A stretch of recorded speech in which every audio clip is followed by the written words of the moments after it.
Here are today's headlines. In a historic diplomatic visit to the UK, Pakistan's Chief of Naval Staff engaged top British Defence and Royal Navy officials. Delivering a landmark address at the EASE in London, the Navy chief focused on strengthening Indian Ocean maritime security and bilateral defence cooperation. In a breakthrough for autonomous warfare, Pakistani defence engineers are deploying a single operator swarm command matrix.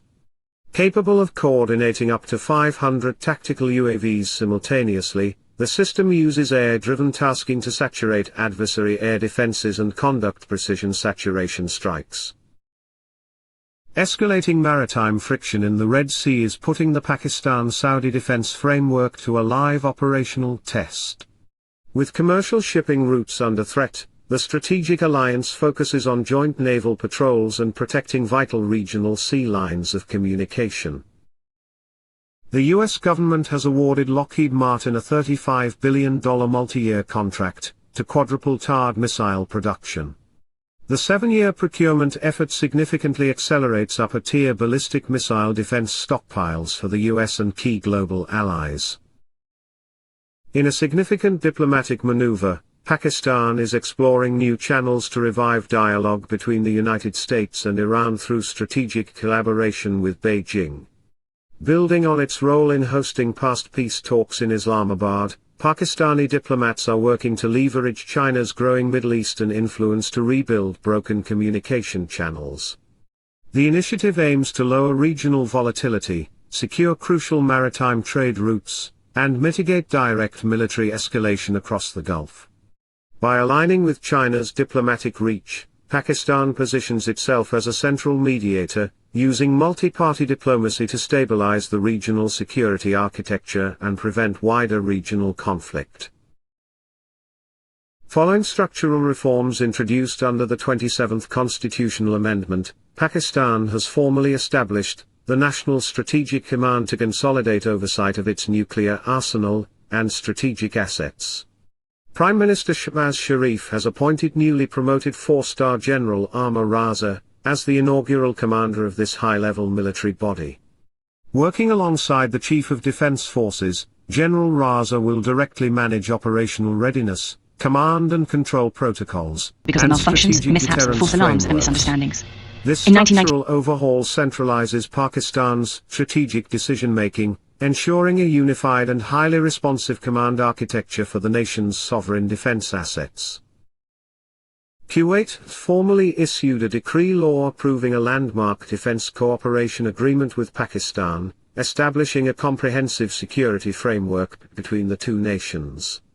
The Pact expands bilateral military ties across joint training, officer education, logistics, intelligence sharing, and technical exchanges. To execute the vision, a joint military committee will convene annually to coordinate defense protocols and direct military-to-military engagement. Amid shifting Gulf dynamics, this formalization solidifies Pakistan's role as a trusted defense partner. Looking toward 2035, Pakistan's Defense RAND is advancing conceptual frameworks for an AI battle manager, a autonomous command network acting as a digital general. Building on platforms developed at Centaic and validated during net-centric exercises like Golden Eagle, this system processes real-time sensor streams across air, land, sea, and cyber domains. By fusing data from satellite feeds, radar, and unmanned swarms, the AI battle manager shrinks the sensor to shoot a loop to fractions of a second. Operating in the complex, acoustic-heavy environment of the Arabian Sea, PNS Taimur relies on stern-mounted depth charge racks to master shallow water operations. Shallow littoral zones often degrade sonar readings, allowing stealth submarines to evade guided torpedoes. Modern depth charges eliminate this advantage by creating massive hydrostatic shock waves that cripple submarine hulls, optics, and internal machinery. Stowed securely on the aft deck, these weapons give the frigate a lethal, immediate kill option during close-quarters anti-submarine engagements, protecting vital sea lines of communication and reinforcing naval deterrence. On the Pakistan Air Force's F-16 Block 52 Plus and modernized MLU fighters, survivability against enemy air defenses relies on the AN/AL-47 Countermeasures dispenser system.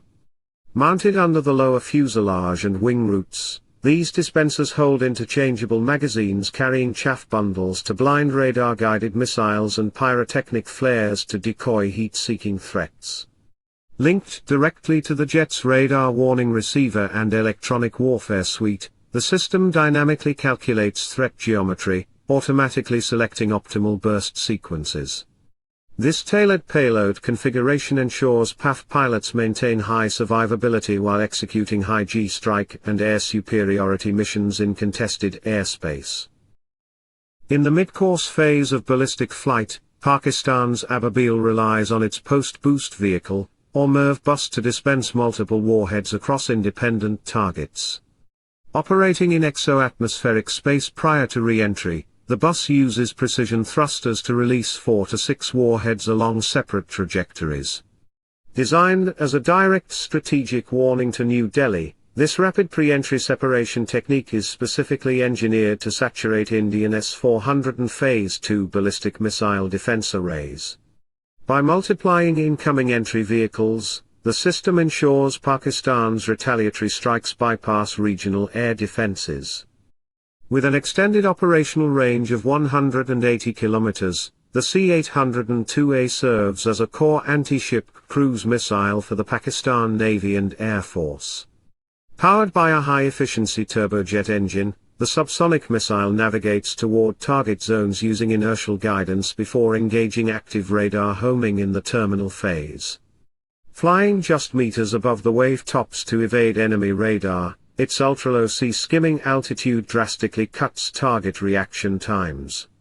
Equipped with a semi-armor piercing warhead, the C-802A provides a dependable, long-range anti-surface strike capability to defend vital maritime access routes. Spurred by parliamentary reviews of 2 decades of defense trade, India is revamping its defense offset policy to maximize long-term technological returns. Across 56 historical contracts totaling over $13 billion, foreign vendors frequently prioritized basic product sourcing over critical technology sharing. The new framework introduces strict guidelines and higher incentive multipliers to channel offset investments into domestic private enterprise, defense public sector units, and research institutions.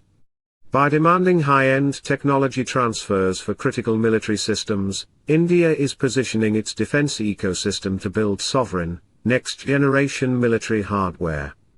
That's enough for today. Share your thoughts in comments section, and please answer today's question.